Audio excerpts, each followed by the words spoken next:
Nós vamos para o nosso estudo de hoje esse é o nosso terceiro estudo, nós teremos mais um e nós vamos estar continuando então naquilo que é a nossa proposta. Então vamos lá. Hoje nós vamos ver um pouco a respeito das características de Canaã.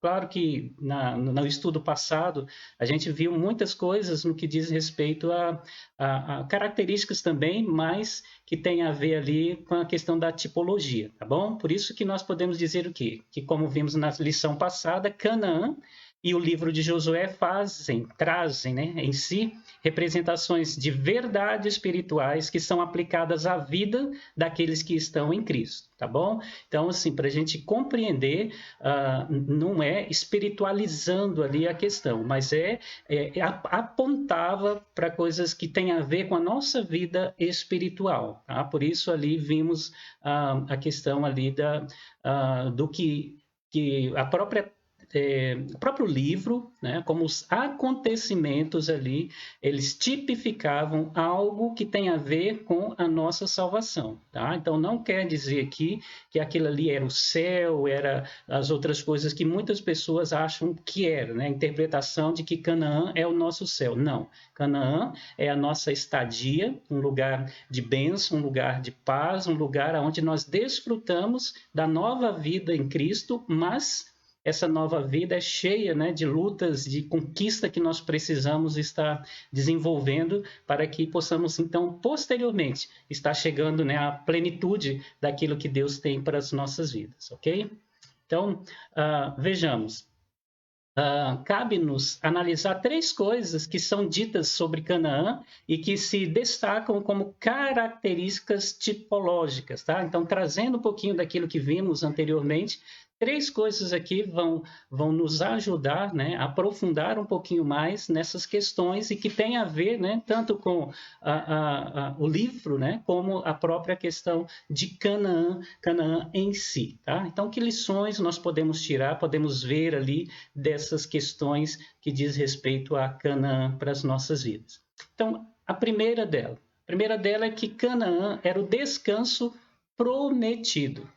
Então, todo o povo de Israel almejava estar na terra de Canaã, ou na terra prometida, aquilo que Deus tinha prometido há muito tempo, né, para a vida deles, desde quando nós vimos ali no chamado de Deus para Abraão. Deus tira Abraão da sua terra, tira ele do meio da parentela dele e diz, olha, vai para uma terra que eu te mostrarei. E nessa terra você vai habitar, nessa terra, né, será do teu povo, será dos teus filhos, e assim Deus vem fazendo essa promessa desde Abraão, de Isaac, de Jacó, e quando o povo passou 430 anos ali no Egito, eles também alimentaram essa promessa nas suas vidas, eles não viam a hora de poder sair daquela escravidão e ir para a sua terra, e aí, felizmente, Deus mandou Moisés, e Moisés então conduz esse povo, tirando-o da escravidão do Egito, levando-os para né, andar ali pelo deserto, mas em direção à terra prometida. Deus diz, olha, eu vou dar de fato a terra, aquilo que eu prometi para vocês, eu vou dar. Tá? Então, o andar peregrino seria substituído pelas moradias fixas. Olha que coisa interessante que nós observamos ali, né, no que diz respeito à vida desses filhos de Israel. Desde quando Abraão saiu da sua terra, ele começou a peregrinar, ele começou a andar nas terras alheias, e ele passava, comprava algumas coisas, né, mas era muito pouco, era um lugar muito pequeno, e ele ia de um lado, de uma região para outra, e não teve ali a sua possessão fixa. Então, ele era e tinha que estar se mudando, né? Percorrendo toda a própria região onde seria deles, mas ainda não era de posse deles. Então, eles eram peregrinos ali naquele deserto, ali não tinha morações fixas. Ao invés do deserto, agora, né, vem um lar, onde cada um se assentaria debaixo da sua videira e debaixo da sua figueira.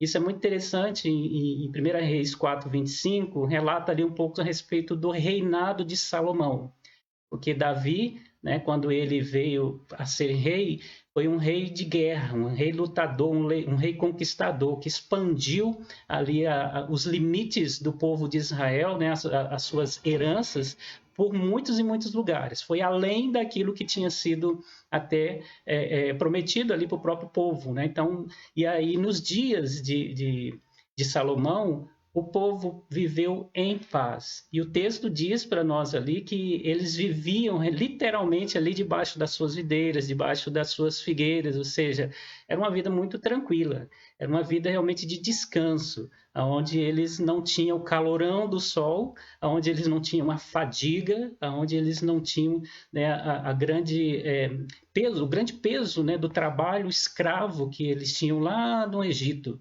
Agora não. Agora cada um estava debaixo da sua videira e da sua figueira. Então eram árvores muito importantes, os seus frutos eram muito importantes para a vida, para o desenvolvimento daquele povo, né, que antes era nômade, mas agora estavam vivendo ali nos seus devidos lugares. Tá? A colheita seria o quê? Farta nas planícies e vales férteis, sem muito suor. Olha que coisa maravilhosa, né? Então a gente olha ali para aquela região, hoje a gente vê muito deserto, muito pó, muita coisa que não parece que não sai nada dali, né? De bênção para a vida daquele povo. Mas quando o povo de Israel foi enviado para ali, era um lugar de bênção, era um lugar onde as águas que desciam lá do Monte Hermon e que vinha, e depois vinha a época de chuva também, transbordava o Jordão, e o Jordão ele era uma questão ali de levar, né, a água para todos os lugares, e os seus insumos ali era uma forma de adubar toda a terra. Por isso que ela era muito fértil, muito fértil. Quando o Jordão transbordava, era motivo de alegria, e eles tinham, né, as suas estações tudo certinho, todos esperavam, e na hora que baixava, dava o seu devido tempo, era só plantar. E aqueles que já tinham as suas árvores, né, plantadas ali também, era só, né, se alegrar, porque ela estava mais uma vez adubada e ia ser fértil. Por isso é que eles se assentavam ali debaixo das suas videiras e das suas figueiras e comiam ali do seu fruto sem nenhum tipo de preocupação. Não tinha muito suor para poder estar desfrutando, né, dali de todo esse pomar, de toda essa agricultura que eles tinham. Porque, primeiro, já tinha árvores plantadas. Segundo, era um lugar muito fértil, fácil de se plantar e de se colher. Então, Canaã era um lugar para descansar, né? Onde Deus estaria dando para eles aquilo que era o necessário para as suas vidas. Tá? Então é algo muito importante da gente observar, né? Aí na vida desse povo, a sua entrada em Canaã, justamente por causa desse benefício. Tá? Então, uma outra coisa interessante é que o descanso prometido fora cuidadosamente preparado para a chegada deles. Tá? Em Deuteronômio 6, versículos 10 e 11, mostra ali que eles não iriam precisar nem construir e nem plantar, mas isso é condicional. Se vocês me obedecerem, seguir a minha lei, tudo certinho, vocês vão ficar no lugar que vocês nunca vão precisar construir e nem plantar. Claro que o povo depois eles passaram por maus momentos, por quê? Porque não seguiram as orientações de Deus no que diz respeito a obedecer a sua lei. Eles se afastaram da sua lei e aí Deus só foi deixando, né, de abençoar o povo. Em consequência disso, foram minguando, né, aquilo que tinha sido oferecido para as suas vidas com abundância. Então, olha só, quando a gente observa e quando formos estudarmos aí esses temas aí, né, das guerras no meio de Josué, né, no meio ali de Canaã, eles destruíam algumas cidades, outras eles esvaziavam as cidades e tomavam posse delas, ou aquelas que eles destruíam, né, queimavam, expulsavam as pessoas de lá, eles vinham e reedificavam, já tinham seus fundamentos, já tinham toda a estrutura, era só reedificar e pular para dentro. Antes, eles moravam montando e desmontando as suas tendas, agora não. Eles estariam em cidades, casas construídas ali, cada casa tendo ali, né, o seu pomar, tendo ali as suas condições para que cada um pudesse, então, se beneficiar daquilo que era seu mesmo, né? Sem a necessidade de estar fazendo negócio e tantos outros negócios para sobreviver. Claro, isso veio posteriormente, mas eles tinham, cada um próximo de si, o que era suficiente para que eles pudessem viver e viver em paz, tá bom? Então, veja que legal que aconteceu lá. A terra estava sendo preparada há muito tempo. Então, por que não entraram? Não, calma, Deus estava preparando para quando eles entrassem, eles usufruíssem de todas as bênçãos. Eles não precisassem fazer nada, nem plantar e nem construir as suas casas. Antes, apenas usufruir de tudo que os moradores antigos tinham feito e agora eles iam apenas usufruir dessas bênçãos.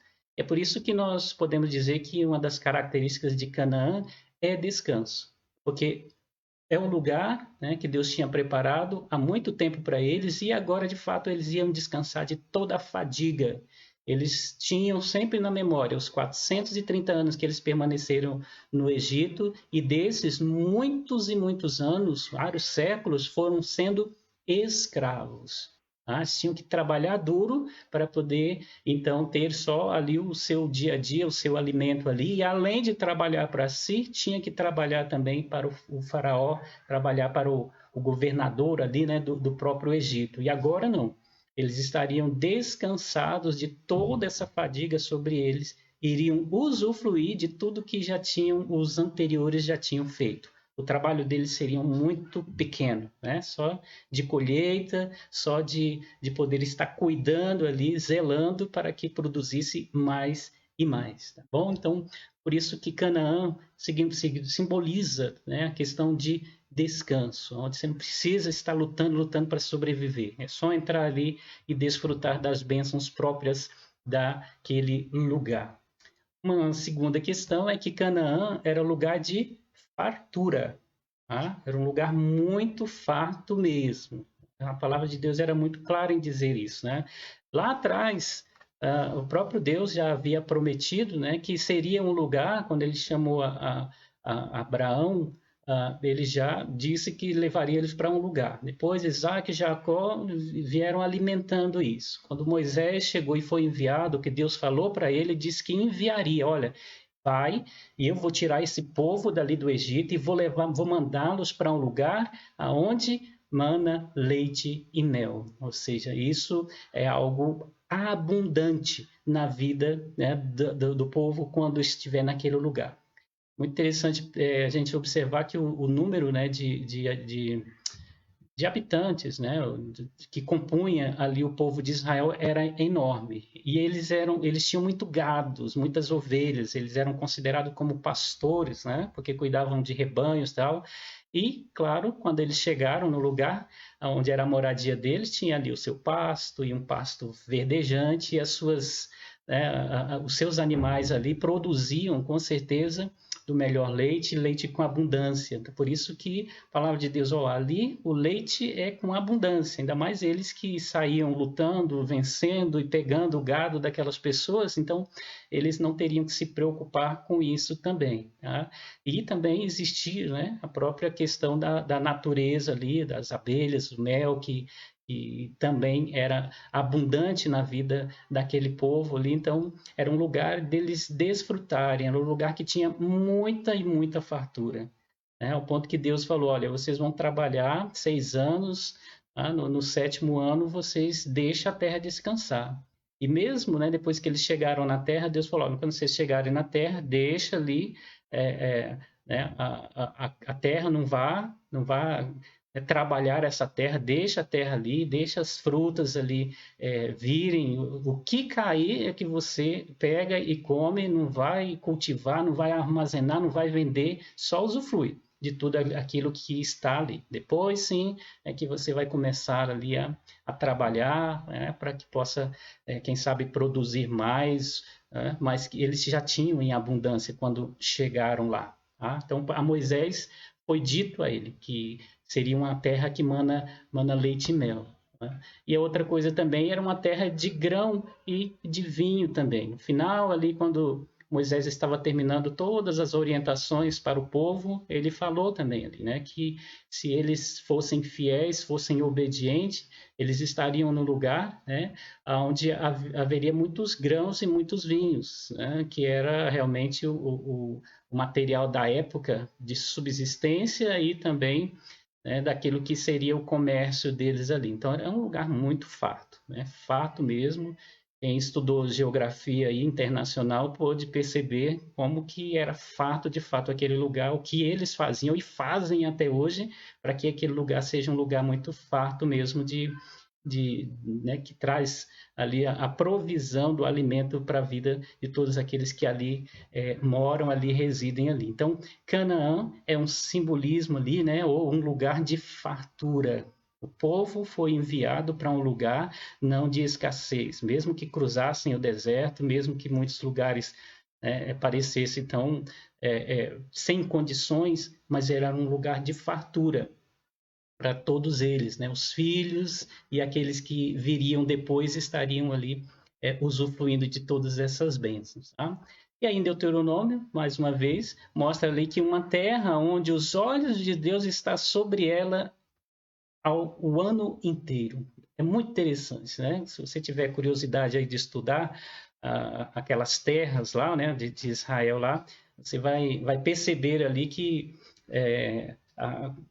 durante todo o ano tinha ali os seus alimentos, né? Hoje em dia as pessoas na agricultura eles tentam fazer da mesma forma, né? Tirou a soja, eles vão lá, revira tudo, aí planta o girassol, acabou o girassol, vai lá e planta o milho, acabou o milho, ou seja, o ano inteirinho eles tentam ali sugar da terra, só que eles não dão descanso para ela e o nosso país, né, tá virando um deserto aí, porque não tem deixado a terra se recompor, né? Mas naquela época não. Existia as suas próprias espécies, né? De árvores de plantação, e cada uma que já estava ali, ela dava. Durante todo o ano, eles estavam fazendo ali realmente as suas colheitas e tinham muito em abundância, tá? Então é uma terra que mana leite e mel, mas é uma terra também onde o seu fruto ele dá o ano inteiro. Por isso, nós dizemos que ali era um lugar, realmente um lugar de fartura. E uma terceira questão a ser observada aqui é que Canaã era lugar de triunfo. Tá? Por que um lugar de triunfo? Porque ali o povo de Israel, né, como nós vimos desde quando Josué atravessou o Jordão e eles começaram ali a pisar ali e já derrotar os inimigos, lutar contra os inimigos, vencer os inimigos e por fim eles tomaram posse, né, de toda a terra, eles foram vitoriosos. Toda vez que eles fizeram a coisa certa diante de Deus, né, cumpriram os mandamentos diante de Deus, eles foram vitoriosos.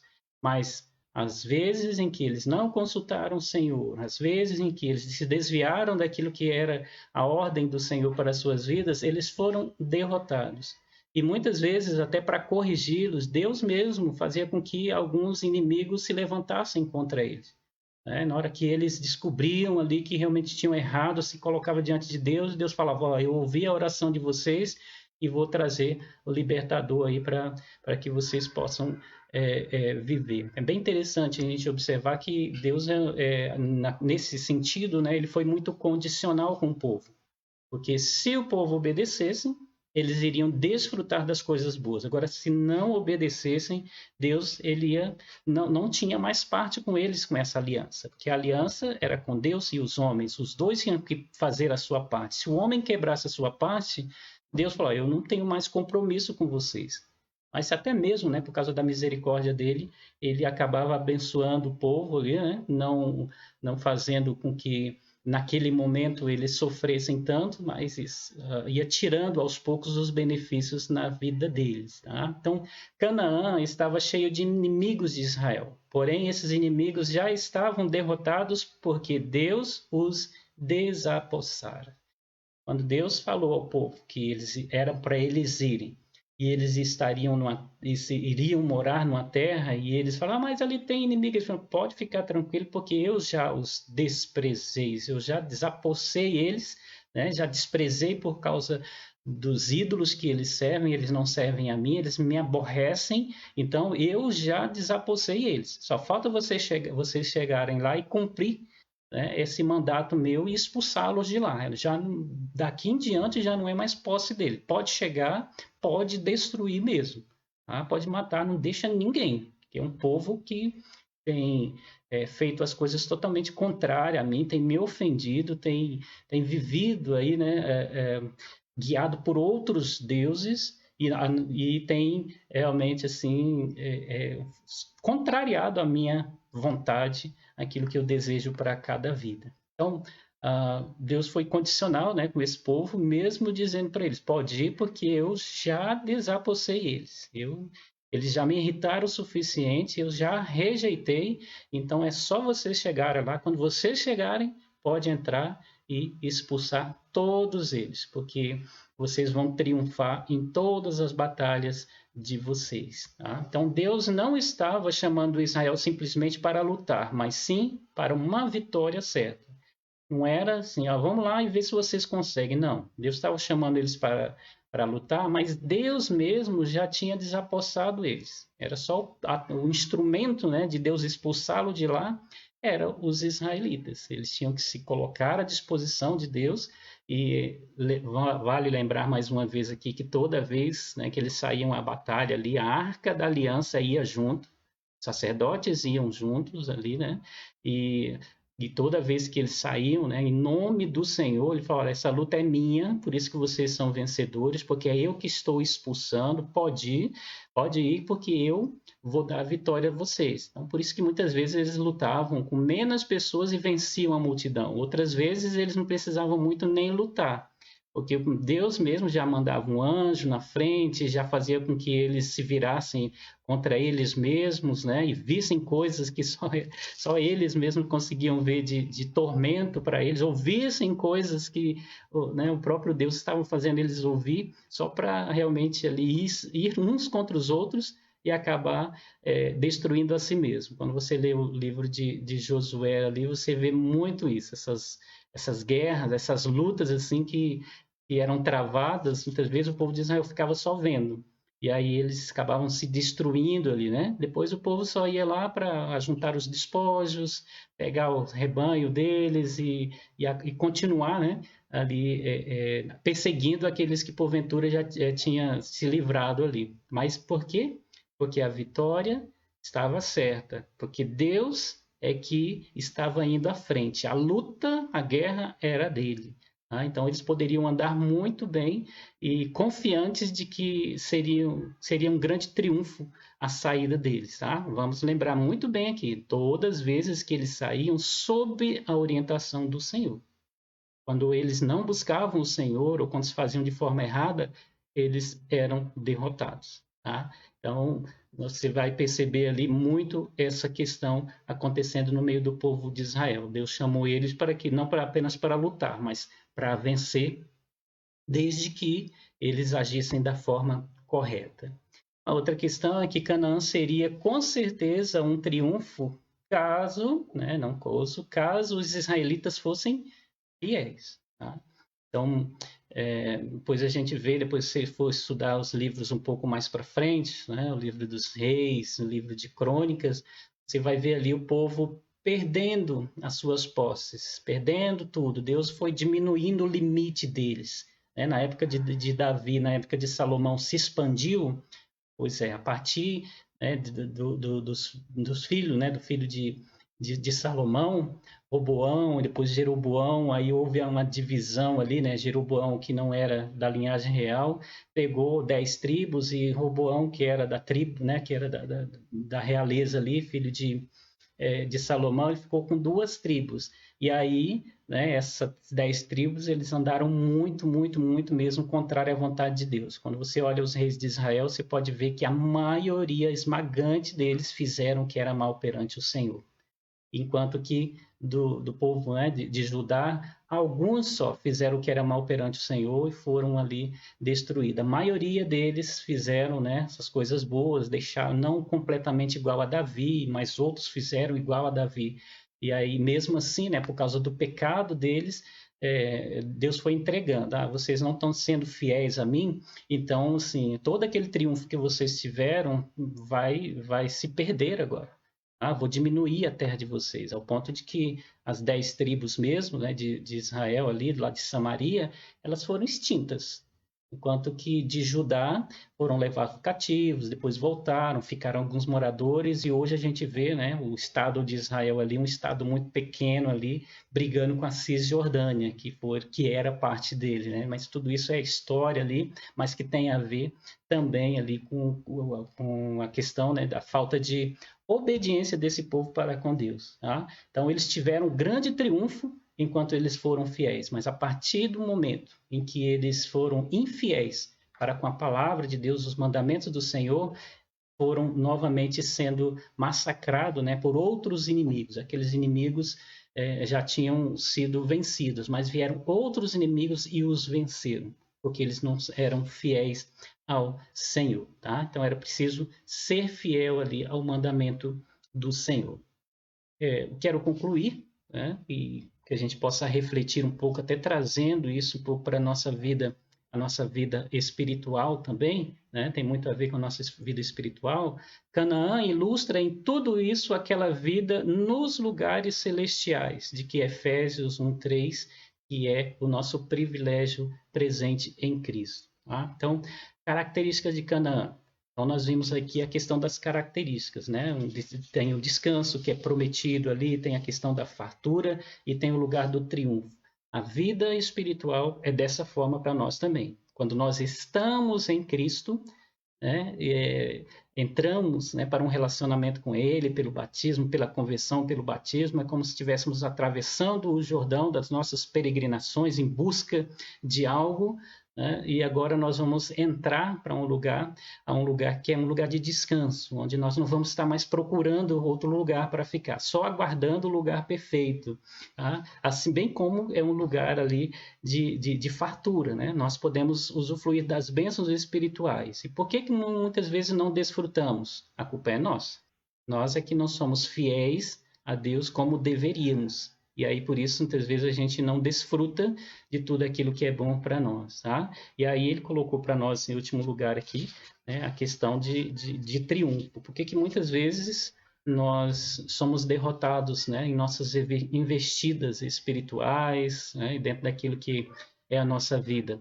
Também por falta de fidelidade ao Senhor. Tá? Somos chamados para viver a vida cristã, que já é um dos lugares celestiais quando nós estamos em Cristo, e para desfrutar todas essas coisas. Claro que nos aguarda o lugar perfeito, a nossa última morada, né? A morada perfeita que é nos céus. Essa é a nova Jerusalém, essa é a nova Canaã, mas enquanto isso nós vivemos aqui e podemos desfrutar das coisas espirituais.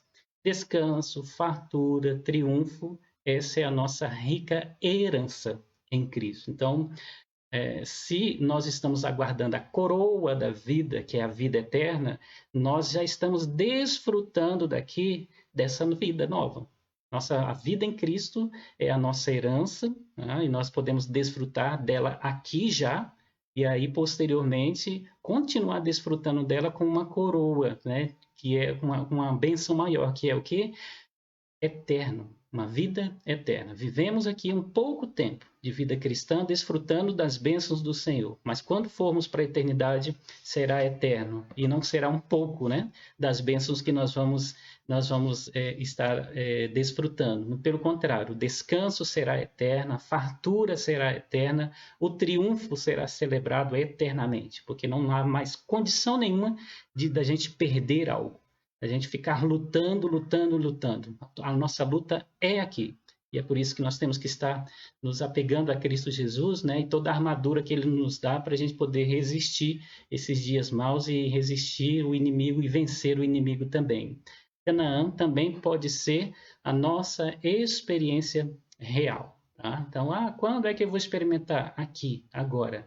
Quando Cristo está na nossa vida, nós já experimentamos todos esses privilégios de descanso, de fartura e de triunfo. ok? Então, que Deus possa estar realmente nos abençoando, né? A cada dia, a cada instante, para que a gente possa viver de acordo com essa palavra. Se realmente nos entregarmos e firmarmos nossos pés nas promessas, a terra de delícias será nossa. Então, nós vamos desfrutar das bênçãos espirituais. Não confunda, tá? Achar que, porque nós somos crentes, se eu for fiel a Deus aqui, nada disso que acontece aí no mundão aí vai me atingir. Vai me atingir. Nós vivemos aí diante de uma sociedade e o que essa sociedade muitas vezes sofre, nós também sofremos. No entanto, nós não vivemos só no meio dessa sociedade. Nós vivemos um estilo de vida que nós desfrutamos de coisas espirituais. E aí está, né, a nossa vida com Cristo, desfrutando então dessa herança, essa herança maravilhosa, onde nós podemos descansar no Senhor, mesmo diante de tudo que acontece ao nosso redor, a gente ainda descansa no Senhor. A gente pode se fartar nas ricas bênçãos do Senhor, que pode trazer paz e alegria ao nosso coração. Não as coisas do mundo, mas as coisas que vêm de Deus. No mundo a gente vai passar por aflição, né? E também a questão do triunfo. Por mais que os homens aqui venham contra nós, mas se o Senhor está conosco, é vitória para a nossa vida. Então nós não seremos derrotados. Os homens podem maltratar o nosso corpo, mas a nossa alma não, porque nós somos vitoriosos e mesmo que o nosso corpo padeça, que nossa vitória está garantida se estivermos em Cristo Jesus, ok? Então, esse é o estudo de hoje, eu gostaria de compartilhar isso com vocês hoje, então eu peço que Deus esteja abençoando, né, as nossas vidas e nos preparando, então, para a gente ter a consciência do que nós estamos desfrutando, tá? E o que nós podemos desfrutar com essa vida cristã.